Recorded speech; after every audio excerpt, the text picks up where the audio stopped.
प्रणाम यज्ञ पिता। आज्ञा करें, किस प्रयोजन से मेरा आह्वान किया है? वृत्रासुर, मेरे यज्ञ पुत्र होकर मेरे शत्रु इंद्र से मित्रता करते हुए तुम्हें लाज न आई? अपने यज्ञ पिता का गर्व खंडित करते हुए तुम्हें विचार न आया? मित्रता में लज्जा कैसी यज्ञ पिता? इंद्र ने स्वयं ही लज्जित होकर मुझसे क्षमा याचना की है, और जब इंद्र ने स्वयं ही मित्रता का हाथ बढ़ाया तो शत्रुता रखने का अर्थ ही क्या रह जाता? शत्रुता का अंत दो ही प्रकार से होता है, प्रतिशोध से अथवा क्षमा याचना करके, मित्र भाव से। और यहां तो दोनों ही कार्य हुए। इंद्र को स्वर्ग से वंचित करके प्रतिशोध पूर्ण हुआ है, और उसे क्षमा करके मित्र भाव की पुष्टि भी हुई है। बस मित्र भाव से तुमने उसे क्षमा अवश्य कर दिया, किंतु वो क्षमा करने योग्य नहीं है। छली और कपटी अपनी दुर्बल स्थिति से उबरने के लिए अवसरवादी बनकर क्षमा भी मांग लेते हैं, किंतु वो क्षमा उनके मन के प्रायश्चित से उत्पन्न नहीं होती। यह उनकी दुर्बलता और छल की उत्पत्ति होती है। इसलिए मैं तुम्हें पुनः सावधान करता हूँ। इंद्र कपटी है, मित्रता का ढोंग करके अवसर पाते ही वो तुम पर प्रहार करने से चूकेगा नहीं। तुम्हारा हित इसी में है कि मेरी आज्ञा मानकर इंद्र की मित्रता अस्वीकार कर दो और उसे तुरंत स्वर्ग से बहिष्कृत कर दो। नहीं यज्ञ पिता, ऐसा नहीं है। इंद्र सच्चा मित्र है। यदि उसके मन में कपट होता तो वो मेरे विरुद्ध षड्यंत्र करके स्वर्ग के सिंहासन को पुनः मुझसे ले सकता था, परंतु उसने ऐसा नहीं किया। अब तक नहीं किया तो अब करेगा? नहीं यज्ञ पिता, वो ऐसा कभी नहीं करेगा। तो क्या वो मुझसे मित्रता का संबंध नहीं तोड़ोगे? नहीं यज्ञ पिता, मेरे लिए अब उसकी मित्रता को ठुकराना संभव नहीं है। मेरी बात मान लो वत्स। नहीं यज्ञ पिता। वत्स, इंद्र की मित्रता तुझे कहीं का नहीं रखेगी, ले डूबेगी तुझे। माता, माता शक्ति, अब मैं इसे कैसे समझाऊं? दुष्ट इंद्र के कपट जाल से इसे कैसे बचाऊं? मुझे मार्ग दिखाओ माता, मुझे मार्ग दिखाओ।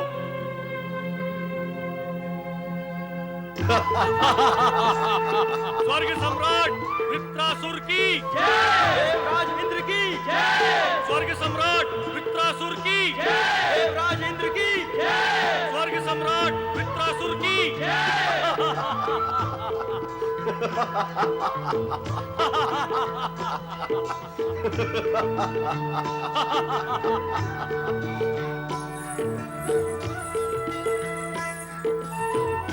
हम स्वर्ग सम्राट के सम्मुख नृत्य कर मनोरंजन करने के लिए उपस्थित हैं। सबसे पहले हमें ये बताओ कि हमारे परम मित्र देवराज इंद्र कहाँ है? उनके बिना कुछ भी रुचिकर नहीं लग रहा है। यज्ञपुत्र, इंद्रदेव ने ये संदेश भिजवाया है कि वे शीघ्र ही आएंगे। संदेश भिजवाया है? क्या वे हमसे स्वयं मिलकर नहीं जा सकते थे? हमारी मित्रता से अधिक बढ़कर और कौन सा ऐसा कार्य है जिसके लिए उन्हें जाना पड़ा? बताओ। प्रिय पर्वत, क्या बात है? उदास क्यों हो? क्या बताऊं गुरुदेव, आज मुझे अपने प्रिय मित्र नारद की स्मृति पीड़ित कर रही है। रह रहकर उनका स्मरण हो जाता है।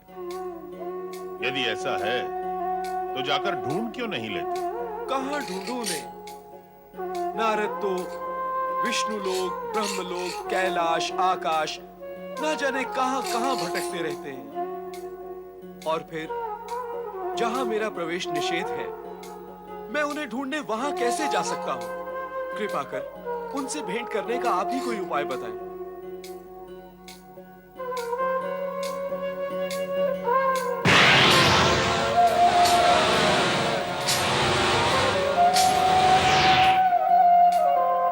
प्रिय पर्वत, तुम्हारा प्रेम और मित्र भाव का आकर्षण नारद को यहां खींचकर ला रहा है।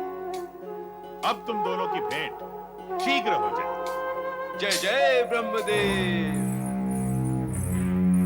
प्रणाम देवगुरु। कल्याण भव। कब होगा हमारा कल्याण देवगुरु? अर्थात मेरे कहने का ये अभिप्राय है कि क्या मेरे स्वामी सदा ही वृत्रासुर के मित्र बने रहकर स्वर्गाधिपति होने के गौरव से वंचित रहेंगे? प्रणाम देवगुरु। कल्याण भव। देवगुरु, जब तक देवराज इंद्र सचेत नहीं होते तब तक हमारा कल्याण कैसे होगा? वे वृत्रासुर की मित्रता में खोकर अपना गौरव भी भूल गए हैं। हम वृत्रासुर की जय जयकार करते करते अब थक चुके हैं देवगुरु। कुछ उपाय करे देवगुरु। देवराज को परामर्श दें कि वे वृत्रासुर का अंत करके पुनः देवलोक में देवगण का पूर्ण आधिपत्य स्थापित करें। वृत्रासुर का अंत करना इतना सरल नहीं है पवन देव, जितना कि तुम समझ रहे हो। असंभव भी तो नहीं है, कठिन अवश्य हो सकता है। किंतु जो कठिनाइयां हम भोग रहे हैं उससे अधिक कठिन तो नहीं होगा। वृत्रासुर के अंत का परिणाम भयंकर भी हो सकता है। देवराज इससे संकट में पड़ सकते हैं। अर्थात स्थिति ऐसी ही बनी रहेगी? देवगुरु, देवगुरु, मैं हर प्रकार के संकट का सामना करने के लिए तैयार हूं। तो फिर विलंब का क्या कारण है देवराज? मुझे वृत्तासुर से मित्रता तोड़ने का कोई उपाय नहीं सूझ रहा है। देवराज, मित्रता जोड़नी हो तो उपाय ढूंढने में कठिनाई होती है, किंतु मित्रता तोड़ने में तो कोई विशेष कठिनाई नहीं होनी चाहिए। मेरा विश्वास करो वरुण देव, मानो मेरी बात। आप देवगण, देवगुरु और देवी शची की सुरक्षा के लिए मैं भी वृत्तासुर से मित्रता का नाटक करते करते थक गया हूं, ऊब गया हूं। यदि आप सबकी सुरक्षा की चिंता त्याग कर मैं उससे शत्रुता कर भी लेता हूं तो उसका परिणाम क्या होगा ये आप स्वयं विचार कर लो। नारायण नारायण, फिर तो ऋषि त्वष्टा ने सत्य ही कहा था। क्या कहा था ऋषि त्वष्टा ने? यही कि आप वृत्तासुर के साथ मित्रता नहीं मित्रता का ढोंग कर रहे हैं और उस पर अपना कपट जाल फैला रहे हैं। आप स्वयं ही कहें देवर्षि, इसके अतिरिक्त हमारे पास अन्य मार्ग भी क्या है? मैंने श्रीहरि के परामर्श के अनुसार वृत्तासुर से मित्रता की, किंतु इस मित्रता से मुझे अथवा देवगण को कोई लाभ नहीं हो रहा है। इस अप्रिय स्थिति के बोझ से हम सभी दबे जा रहे हैं। सोचते भी हैं कि ये सब कब तक सहन करना पड़ेगा। आपकी परिस्थिति, दुविधा, तर्क, इन सभी से सहमत होते हुए भी देवराज, मैं ये कहने के लिए बाध्य हूं कि मित्र के साथ विश्वासघात करना यह स्वयं के लिए भी घातक सिद्ध हो सकता है। देवर्षि, अरे मित्र पर्वत, मैं तो तुम्हीं से मिलने यहाँ आया था। आओ उस ओर चल के कुछ मन की चर्चा करते हैं। आओ। जय जय ब्रह्मदेव। गुरुदेव, आपने अभी अभी कहा था कि वृत्रासुर के अंत होने में कठिनाई है। क्या है वो कठिनाई गुरुदेव? हमें उसका समाधान भी बताएं। देवी सची, ब्रह्मदेव ने जब वृत्रासुर को वरदान दिया था तो उसके अंत का उपाय भी अवश्य सोच लिया होगा। ब्रह्मदेव देवताओं के शुभ चिंतक हैं, आप उनसे पूछें। क्या पूछें गुरुदेव? यही कि वृत्रासुर का अंत कैसे होगा। अब हमें आपके परामर्श के अनुसार ही कार्य करना होगा देवगुरु। अब देवराज, यदि इससे पहले हमारे परामर्श से कार्य करते तो परिस्थिति प्रतिकूल नहीं अनुकूल होती। मैं मानता हूं देवगुरु, किंतु अब आपको भी हमारी एक प्रार्थना माननी होगी। वो क्या है? हम सब आपके नेतृत्व में ब्रह्मदेव के पास चलेंगे। हाँ देवगुरु, आपको ही हमारा नेतृत्व करना होगा। चलिए देवराज। प्रणाम जगत पिता।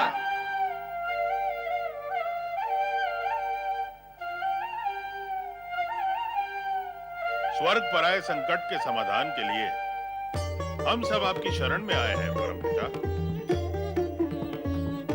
हमें ज्ञात था कि हमने जिसे वरदान दिया है वो आपको समस्याएं देगा और फिर आप हमें कष्ट देंगे। ब्रह्मदेव, कष्ट आपको न दें तो फिर और किसे दें? हमें ये कहने का तो अधिकार है ही नहीं कि आप असुरों को वरदान ना दिया करें ताकि वे हमें पीड़ा न दें और फिर आपको कष्ट न देना। हम तो केवल आपसे समस्या का समाधान चाहते हैं, उपाय पूछना चाहते हैं, कारण कि जिसे आपने वरदान दिया है उसके अंत का उपाय आपके अतिरिक्त अन्य कोई जानता ही नहीं। देवगुरु बृहस्पति, हम सृष्टि के रचनाकार हैं, इसलिए किसी के अंत का उपाय बताना हमारे लिए उचित नहीं। तो फिर वृत्रासुर का अंत हुए बिना इस समस्या का अंत कैसे होगा परमपिता? इस प्रश्न में छुपे हुए सत्य को भी हम समझ रहे हैं देवराज। के शक्ति उपासक त्वष्टा और आपके बीच शत्रुता के कारण स्वर्ग में जिस अप्रिय स्थिति का निर्माण हुआ है उसका शीघ्र अंत अति आवश्यक है। ब्रह्मदेव, मैं अपने कृत्य पर लज्जित हूँ। हमें कुछ अधिक कहने को विवश न करें देवराज। कुकृत्य करके आप अनेक बार लज्जित हो चुके हैं और लज्जित होकर पुनः पुनः कुकृत्य कर लेते हैं। यह आपका कैसा आचरण है? कोई निम्न कोटि का प्राणी ऐसा करे तो न तो उसके लिए प्रतिष्ठा का प्रश्न उठता है और न ही न्याय नीति का तर्क, परंतु जब देवताओं का राजा स्वर्ग का अधिपति ऐसा करे, महासागर जितना आश्चर्य होता है। ब्रह्मदेव, मैं भविष्य में सावधान रहूंगा। ब्रह्मदेव, प्रतिकूल परिस्थितियों से उत्पन्न कठोर सत्य को देवराज समझ गए हैं। अब उन्हें किसी प्रकार वृत्रासुर से स्वर्ग की रक्षा करनी है। स्वर्ग पर उसके अधिकार से सभी पीड़ित हैं। हाँ परमपिता, वृत्रासुर स्वर्ग पर सदा सदा के लिए तो अधिकार नहीं कर सकता। परमपिता, सृष्टि रचना के समय स्वयं आपने यह नियम निर्धारित किया था कि स्वर्ग पर केवल देवराज तथा देवताओं का अधिकार होगा। सदा ऐसा ही होगा देवराज। आप उपाय बताएंगे तभी होगा परमपिता। सुनो देवराज, वृत्रासुर को दिए गए वरदान के अनुसार उसके अंत के लिए सर्वथा भिन्न उपाय करना होगा। क्या है वो उपाय परमपिता? एक नए वज्र का निर्माण करना होगा। नया वज्र? हाँ, तुम्हारा मूल वज्र तो त्रिशिरा के वध में खंडित हो गया। अब एक नए वज्र की आवश्यकता है देवराज। परंतु वो कहां से प्राप्त होगा परमपिता? वो भगवान शिव के कृपा पात्र किसी तपस्वी महर्षि की अस्थियों से ही निर्मित होना चाहिए। वे महर्षि कौन है ब्रह्मदेव? शिव जी के परम भक्त महर्षि दधीच, जो शीघ्र ही जन्म लेने वाले रुद्रावतार पिप्लाद के पिता बनने वाले। आपको अपनी अभीष्ट सिद्धि के लिए महर्षि दधीची की शरण में जाना होगा। हे देवाधिदेव महादेव, हे कैलाश, हे शिव शंकर, बेचारी सुवर्चा लंबे समय से संतान कामना के उद्देश्य से आपका स्मरण कर रही। अब तो अपने वरदान को फलित करें महादेव। आपके समान पुत्र प्राप्ति की इसकी कामना पूर्ण करें देव। ओम नमः शिवाय, ओम नमः शिवाय, ओम नमः शिवाय, ओम नमः शिवाय, ओम नमः शिवाय, ओम नमः शिवाय, ओम नमः शिवाय, ओम नमः शिवाय, ओम नमः शिवाय, ओम नमः शिवाय, ओम नमः शिवाय, ओम नमः शिवाय, ओम नमः शिवाय, ओम नमः शिवाय, ओम नमः शिवाय,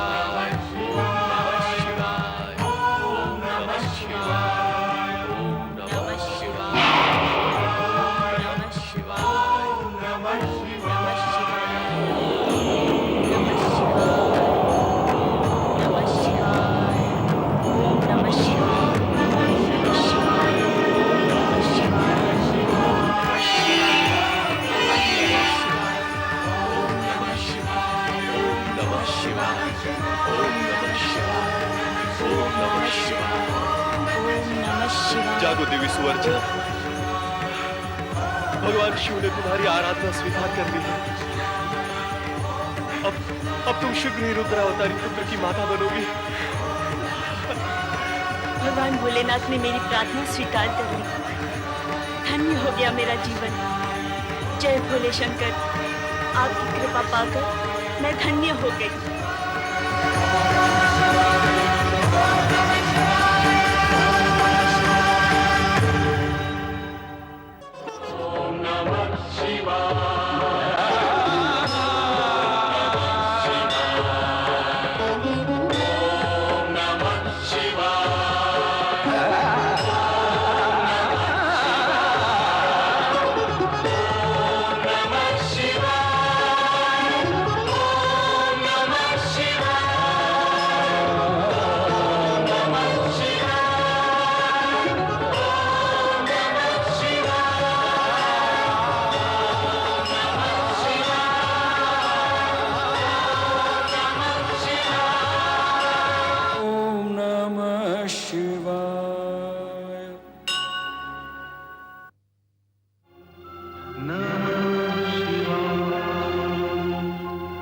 नमः